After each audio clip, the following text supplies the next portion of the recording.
My sister slept with my fiancé 2 nights after I said yes. She told him I deserved better. Those are the facts. My sister Mara kissed my future husband Jason in the spare bedroom of the house I thought would be ours, and she later told him, with her calm hands on his face, that I should leave him. She said it like a kindness. It hurt because it wasn't just an affair. It was a violation of the private ledger I kept between myself and the people I trusted. It rewrote the safe lines I thought existed. Between siblings, between partner and partner, between the life I had been building and the life someone else decided I should have instead. I don't open with backstory because that would make the hurt polite. The wound is still fresh in my mouth when I say their names so plainly. We were engaged 6 months. We'd been living together in a 2-bedroom condominium in a stretch of the city that used to feel like a compromise and became, quietly, the only stable thing in my life. Jason worked in investment compliance. He had a tidy, serious way about him that made me think of ledgers and rules and, later, of exits. He managed our money. He paid the mortgage, the utilities, set up our joint account for groceries and a separate one for long-term savings, which was his phrase. I didn't mind. I had student loans and the early years of career instability that made me grateful when he offered to take care of shared bills so I could finish the master's degree he encouraged me to pursue. Mara is younger by 3 years. She had always been loud in the way that made people notice her. Quick to laugh, to reframe an awkward line into a joke, to leave an impression. Our mother favoured neatness and compliance. Our father favoured stories and someone who would listen to his jokes. Mara fit easily into both lanes when it mattered. She came to my engagement party with a bottle of cheap Prosecco and the kind of smile that suggested she had a secret she wasn't telling me. At the time, I chalked it up to nerves. Weddings tend to make people behave oddly. The dependence was practical and quiet. Joint lease, utility bills in my name because my credit was better, his credit cards for travel, his name on the mortgage application because he'd been at the firm longer. We signed a pre-nuptial agreement because Jason had insisted, just in case, he said. And I signed because saying no felt like mistrust, and because I already believed that the house would be ours, whatever the paperwork read. And I thought control of money could be a pragmatic thing between grown-ups, not a sword anyone would use.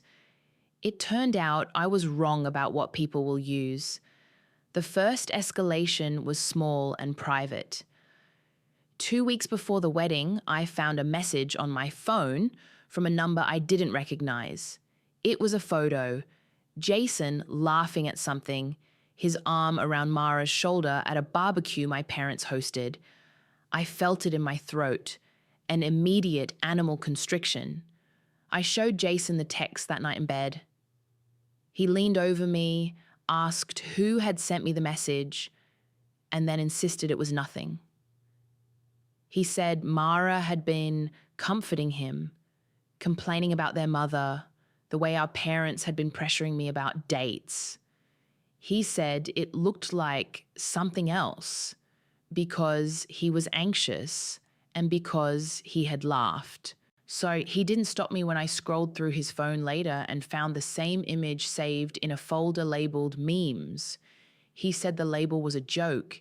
He said the joke wasn't meant for me. That should have been enough to break me out of the trance of normalcy. It wasn't. Normalcy is tenacious. You get used to small rationalizations when you believe in someone. The second escalation involved exclusion. I noticed invitations that didn't arrive for parties Mara and Jason planned. They'd text me after, pretending I had never been interested. They'd tell me after they'd already arranged the dinner that it had been an adults-only thing. At first, I thought it was a scheduling mistake. The way they shrugged when I asked, Mara, with an exaggerated, apologetic smile, Jason, with a tired, distracted look, felt like admission. I started to sit with my mother and think of ways to be less needy.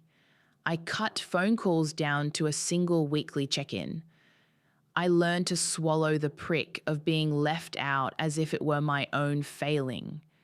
Then came the financial pressure, thinly veiled as practicality. "We should consolidate the accounts," Jason said one evening, handing me a spreadsheet printed on the kitchen counter. He'd always loved his spreadsheets. He explained how consolidation would make paying down the mortgage faster, how his bonus structure at work made him the logical steward of the large investments. He framed it as efficiency, and it sounded so reasonable that I agreed and signed the forms in the living room where Mara sat cross-legged on the couch, flipping through a magazine. I knew I was signing away some autonomy, but I'd been taught to think of financial interdependence as partnership, not as surrender. Shortly after consolidation, anomalies began to show. Small transfers labeled urgent business or friend loan left the account, then returned. My name on a few online accounts was replaced with admin. When I logged into our shared banking, the interface redirected me to a page I didn't recognize. I called customer service from my phone and waited forever, listening to the hold music while my stomach widened into a dull fear. The bank told me the account had been updated for consolidation reasons and that they needed both signatures to make certain changes. Jason assured me he was handling it. Mara joked about bureaucracy. When I asked for copies of the paperwork, Jason said the documents were at his office, behind a locked file cabinet. He promised to bring them home. He didn't. The third escalation was the betrayal I had already summarized. But the way it happened was slow and layered, not a single violent act. Mara didn't leap into his bed with a dramatic disclosure. It started with a private, whispered conversation at 3 a.m. in the hallway outside our bedroom. I had woken up from a dream and heard voices, soft, close.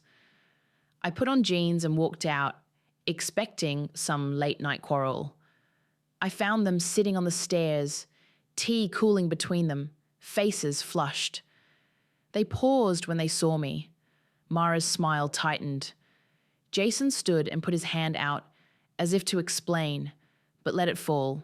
He said, "We were talking." He said it as if explanation alone could carry us past treachery. Mara moved in 3 days later, for a while, with a box of things and a sideways apology. They called it platonic. The family called me exhausted and said I should make allowances. Friends told me blunt things. People make mistakes. I was supposed to respond with anger or to shout, but my voice kept shrinking.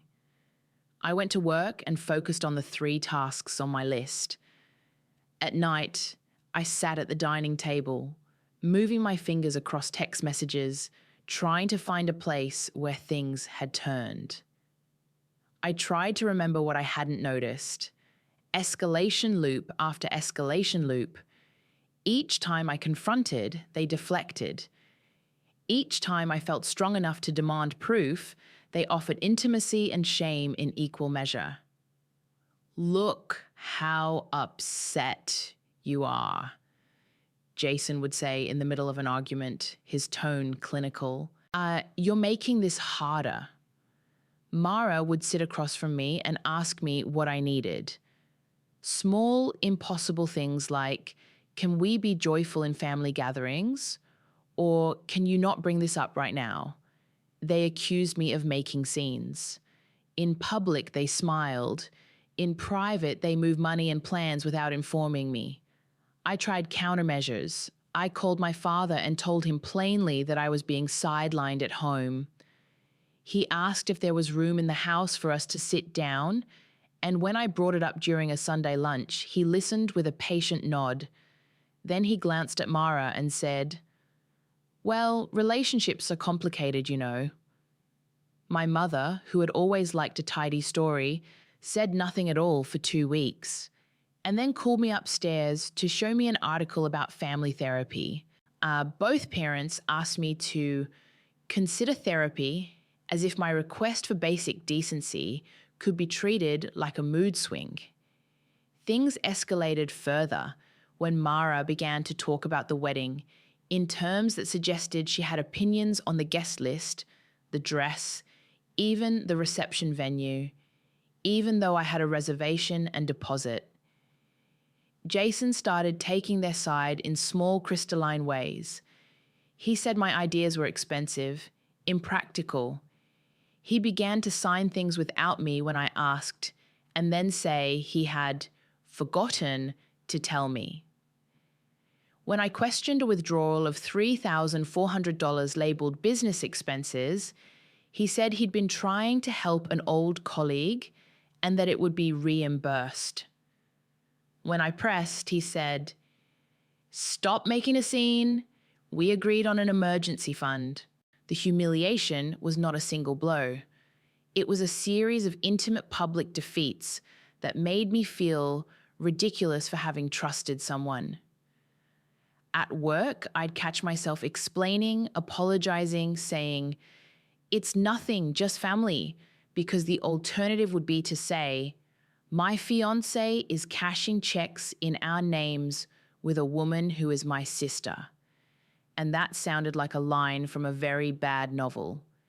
It was easier to carry a private, burning sense of shame than to force other people to look at the messy, real thing. The next loop involved an accusation from Jason I didn't see coming. He sat me down at our kitchen table the morning after Mara moved in and announced calmly that he had been offered a promotion that would require more travel. "It will be hard for you," he said. Maybe you should think about moving back home with your parents for a while until the wedding." He had the tone of someone addressing a pet's future arrangements. The words landed heavily. Moving back with my parents meant sleeping in the room I had outgrown, pretending the previous decade of independence was a blip. I told him no. He pushed gently, citing the logistics, his travel schedule, the cost of maintaining 2 households. He painted the suggestion as care. In practice, it was a slow eviction. When I refused, the next pressure was more literal. He transferred large sums to an account I didn't recognize and asked me to sign off because it was for the business. When I refused to provide my personal information for a third-party vendor, he began to call me unreliable, then told our mutual friends I was being unreasonable. Mara called me a drama queen at brunch with our parents present and then said, with liquid sympathy, "Maybe you were just stressed about the wedding." My friends, feeling squashed between alliances, gradually moved into silence or offered platitudes that felt like they were measuring both sides. Each small betrayal piled: a cancelled dinner, a passively aggressive text, a decision made and executed without my knowledge. It got worse when he started to withdraw financial support in small, pointed ways. A few months before our planned wedding, he stopped contributing to the grocery account.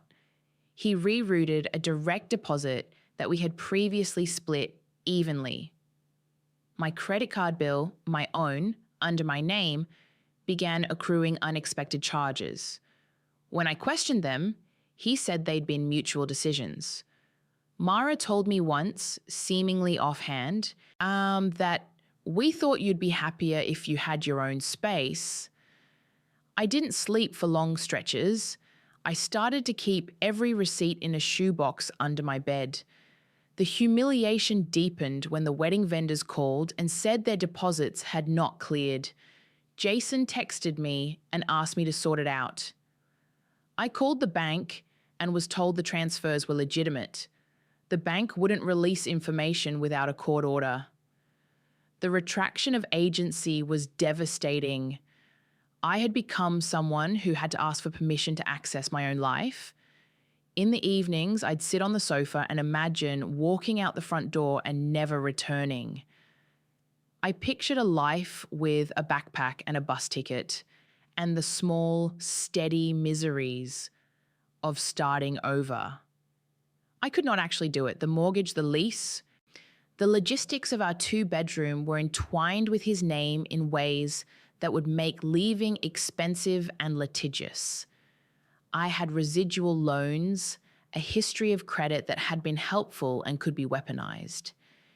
In the real world, leaving is not a romantic movie. It's a series of appointments, paper signatures, and the horrifying arithmetic that follows. Then things became openly vicious. Mara started to speak to me like we were not related. She'd enter rooms and, with the casual cruelty of someone testing a fence, remark that I was looking thin or so dramatic, and then laugh. Jason reclassified my behavior in conversations with mutual friends as instability, a diagnosis I did not choose. He began to lecture me about therapy and medication. He made appointments for me. I'll take care of it. And then used those appointments to keep me occupied while he talked to vendors and family members. He used my silence as proof that I was unwell. Nobody noticed the way the quiet folded inward like a crease, deepening over time until I had difficulty seeing the edges of my own decisions. I reached a low point on a Thursday in late March. The mortgage payment didn't post. The bank sent a late notice. Jason said his bonus had been delayed and blamed corporate inefficiency. Mara sent me a message that read, "Maybe this entire thing is too much. Maybe wedding stress is making you spiral." I had been cleaning the same corner of the kitchen for hours, obsessively arranging dish towels, because moving my hands gave me a sense of control. At night, I sat on the floor with a shoebox full of receipts and a duffel bag half-packed. The quietness of that evening felt like a closing door. I called my mother and my father. They both said, gently, "Try to stay calm." I felt myself disintegrate into a small, trembling thing. I had lost leverage, financial, social, emotional.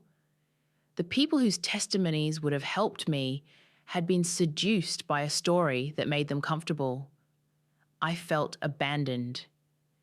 And then, in the small hours of a miserable morning, a stupid mistake shifted everything. It was nothing dramatic. Jason is careful with his devices. He prides himself on security. But he had a habit. He left his laptop unlocked at night when he came to bed, often leaning over it to answer an overnight email before sleep. He'd done that for months. I had never once used his accounts. That morning I woke early because I couldn't sleep and went into the kitchen for coffee. The screen was still lit, an open window on the email client.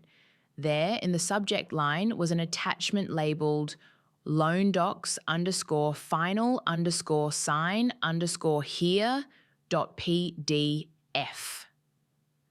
My hands were cold as I clicked. Inside was a set of loan agreements and business plans.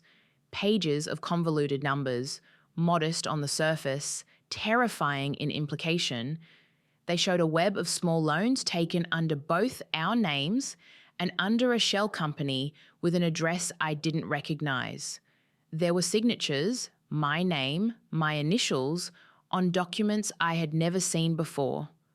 One page was a transfer receipt dated the week after our engagement, for $27,400 to an LLC called Larch Ridge, with a routing number and the name of a man who had once stayed in our spare room for a few weeks and never left. While underneath the receipt was an email chain between Mara and Jason, dated over the course of 6 months, discussing timing and getting her to sign as a co-applicant. The words in the email chain read like a betrayal in slow motion. "We need her signature to secure the line," Mara wrote. "She won't notice if we make it look like it's for home improvements." Jason responded, "If we move quickly after the engagement, it's cleaner. We have to be careful about the mortgage." There were follow-up messages with spreadsheets and suggested timelines and, worst of all, a line with a smirking cruelty. "She's so trusting. She'll be grateful for the stability." I sat there in the kitchen and let the world reassemble itself into one terrible shape. I felt both tricked and clearer than I had been in months. My throat tightened and I tasted metal. When Jason came into the kitchen, later pretending to be surprised I'd been there, I played the calm. I asked quietly, "Why are there loan documents with my signature?" He looked at the screen and then at me, and for the first time, his control slipped in a way that was not theatrical, but mechanical. He said, "You're reading something private?" He tried to close the laptop and reach for the keyboard. I backed away, holding the screen between us. I did what I should have done months earlier. I made copies. I took 6 screenshots and emailed them to my lawyer friend, Erica, who is practical and used to doing the unromantic work, paperwork, filings, redirections, that rescue does not usually include. I also messaged my mother with the most direct sentence I had all week. "I need you to come to the bank with me." She arrived an hour later, a coat buttoned up to her chin, much more solid than I had expected. We went to the bank together and I sat across from a young banker who, shockingly, understood the word fraud. He said they would flag transfers and put a hold on the account pending an investigation. He asked if I would press charges. He said if I wanted, the bank could freeze transfers. The reality was not immediate theatre. It was a series of boxes that had to be ticked. But the bank's action created a legal breathing room I hadn't had before. Erica told me, in a measured voice, that the email chain was evidence. The fact that the documents bore my signature was complicated, but the combination of the email discussion and the unauthorized transfers potentially constituted conspiracy to defraud. She advised me to apply for a temporary restraining order to prevent evictions or account transfers, and to get copies of every document that had been signed in my name. She explained the steps calmly, like someone folding a map to find a road. It wasn't comforting, but it was something I could do. When I confronted Mara and Jason with the evidence, their response split them in a way I hadn't expected. Jason became quiet and small in a way that was unfamiliar, no longer the precise, controlling man, but someone who had been surprised by the consequences of his actions. Mara, on the other hand, attempted a kind of theatrical remorse, tilting her head and saying, "We only wanted to protect you." She had the nerve to act as if everything had been for my good. My mother sat on the couch with a handkerchief and wept softly, not at me, but at the state of affairs. My father stared at his hands. The power shifted, not because I delivered a speech or because someone on television exposed them, but because I had concrete evidence and a bank willing to act. The law is slow and unsentimental, but it is blunt. It took away Jason's ability to make unilateral financial decisions in our name. It froze accounts that had been disappearing. It forced him, for the first time in months, to explain himself in ways that could be proven or disproven. There were consequences, immediate and realistic. The wedding was cancelled, not in a dramatic scene, no confrontation shouted in a hall, but with a call to the venue. We need to withdraw the deposit. The caterer took a small portion of the money back. The deposit on the dress was partly refundable. Jason's promotion fell through after HR became aware of the legal action. They said a conflict of interest and responsibilities would hamper his role in compliance. He resigned. The bank's investigation dragged on for months. I sat in conference rooms and signed affidavits. Mara's friendships frayed. Our parents refused to be united, and I cannot say I blame them. The consequences were uneven. I did not walk away unscathed. I lost time at work because of court dates. I needed therapy, not because I was fragile, but because the chronic, low-grade humiliation had rewired how I trusted. I lost some friends who preferred to ignore inconvenient details. I lost a life I had been trying to build, but I did not lose my agency entirely. I reclaimed it in small, bureaucratic ways.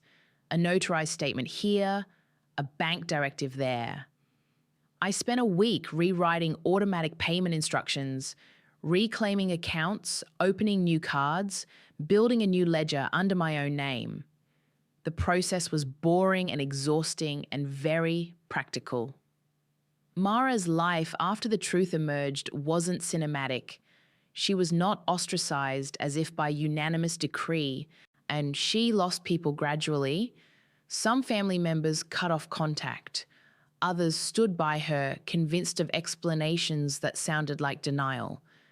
She moved out of my house after a period of icy attempts at reconciliation, which she insisted were for the family. She called me once in a voice that tried to be casual and asked if I had any advice on moving. I told her where the boxes were and that a moving van on Tuesday morning would do fine. Jason moved away within months.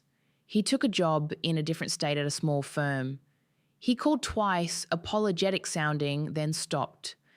There was no dramatic scene where I watched him pack and walk out. Instead, he receded like a figure in a photograph left in the sun. My parents divided themselves into separate loyalties. Dad spoke to me rarely at first, then more as things settled. Mum refused to believe all of it at first and then called me later to say she was sorry. The smallness of these gestures mattered. Nothing restored the exact shape of what I had lost. Instead, I built new boundaries. The payoff wasn't dramatic revenge, it was practical recalibration. I moved into a one-bedroom apartment 2 neighborhoods away and framed it as freedom rather than exile. The rent was less, the commute longer, but the bed was mine. I took back my financial records and enrolled in a credit monitoring service. I started seeing a therapist who helped me disentangle the habits of codependence from the simple human need to feel anchored. I went back to work and asked for a flexible schedule for a while. My friend Kim lent me a couch for 2 weeks when the movers were late. I reconnected with people who had stayed, the ones who had small rituals, coffee on Saturdays, a book club that was suddenly less about literature and more about presence. There were quieter consequences for Mara that took longer to unfurl. She had always relied on the assumption that charm could paper over complex things. When the paper was stripped away, the rawness of truth didn't look pretty. She had to find a new source of friends who didn't mind certain moral deficits. She had to answer questions at family dinners that she'd once answered with a joke. She had to face, in small ways, being on the outside of a narrative she had helped compose. She called me occasionally, once at 3 a.m, which made me hang up. The few times I saw her in public, her eyes were darker. As for me, the emotional satisfaction was not a cinematic trumpeting. It was the relief of being able to open my mailbox and not expect bad news. It was paying a bill in my own name and not having to justify each transaction. It was the quiet decision to refuse intimacy for a while until the new outlines of what I wanted had time to harden. The anger dulled into a factual memory. They betrayed, I collected evidence, we navigated the consequences. The world rearranged itself around that fact. There were regrets, I had misread signs, I had allowed financial structures to become silencing systems. I had not trusted my own instincts as much as I did other people's explanations. I am not proud of those moments of passivity, but I also know now that clarity is not always sudden. Sometimes it arrives as an accumulation of small shocks and then a single clear document that demands attention. Now, what surprised me most was not the capacity for betrayal or the cruelty of rationalization. It was how the act of doing the hard, legal, boring work of reclaiming my life made me feel anchored. The slow steps, emails to lawyers, calls to banks, the tiny victories of a stop payment or a frozen transfer were more restorative than any speech. Actions matter more than explanations. When your life is a ledger, sometimes the only way to get it back is to balance the books. We did not heal overnight. My family is still awkwardly stitched. Mara and I exchanged necessary emails about loans she co-signed years ago. We have argued about who repays what. Jason's reputation in our circle is a muted thing. There are people who feel sorry for him and others who treat him like a cautionary tale. None of that makes the experience neat. It does make it more honest. Sometimes, in quiet moments, I think about the woman I was before this. Someone who thought marriage was the final, reassuring architecture of adulthood. I don't believe that anymore. Now I believe in documents, in clear signatures, in keeping copies. I believe in small mundane acts of self-governance, paying your own electric bill, holding onto your own passport, locking your phone. I say those things not as advice, but as facts I learned the hard way. A year after the call that cancelled the wedding, I am in an apartment I chose and paid for.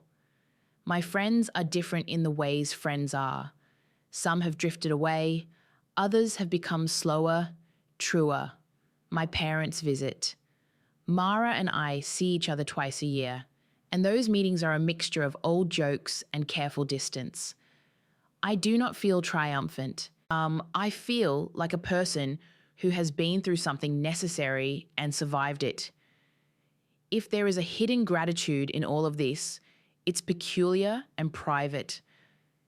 Had Mara not crossed that boundary, I suspect the life I was being nudged into, quietly excluded, financially mediated, would have continued until some other, perhaps more dangerous, crack opened.